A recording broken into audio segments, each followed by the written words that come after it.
একটা চাওয়া যেটা আপনার কখনোই পূরণ হবে না? না পড়ে এক্সামে পাশ করাটা। পরীক্ষা। আপনি না পড়ে এক্সামে পাশ করতে চান? হ্যাঁ।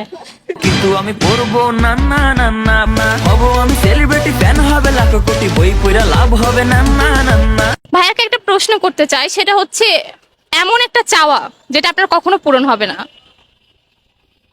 তাকে কাছের করে পাওয়া। যার কথা ভেবে শিহরণ যে আমার জীবন। ভাই আপনার নাম? নূর ইসলাম তুহিন। নূর ইসলাম তুহিন। আচ্ছা, আপনাকে একটা প্রশ্ন করতে চাই, এমন একটা চাওয়া যেটা আপনার কখনোই পূরণ হবে না। এমন চাহা মানে এমন বলতে গেলে আমার দাদুকে আমি মানে ফিরে চান? হ্যাঁ হ্যাঁ দাদুকে ফিরে চাই। আপনার দাদু নাই? না, আমি ছোটবেলা থেকে আমার দাদুকে দেখতে পাই নাই।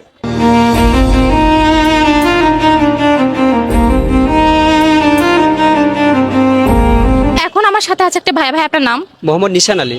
নিশান আলী। ওকে, এমন একটা চাওয়া যেটা আপনার কখনো পূরণ হবে না। আমার শৈশবকালের চাওয়া আমার কখনো পূরণ হবে না। সাথে ঘুরে বেড়ানো, আড্ডা, খেলা, সেই শৈশবকাল আর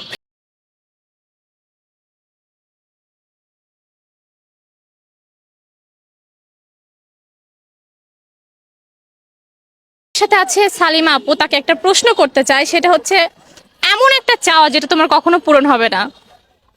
আরেকটা বিয়ে করা।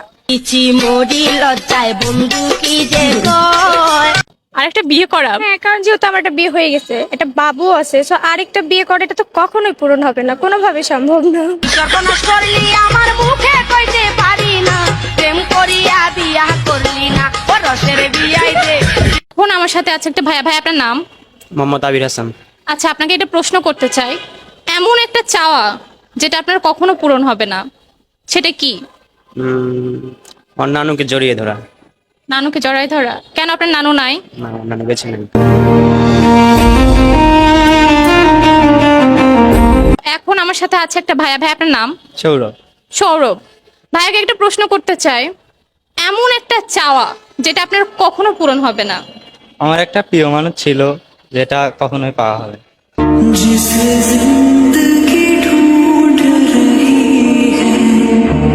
এমন একটা চাওয়া যেটা কখনোই তোমার পূরণ হবে না। এক্সকে কষিয়ে থাপ্পড় মারা। ওরা যদি আমি কখনো ওর রাস্তায় পাই, খবর আছে ওর। ওরা কেন?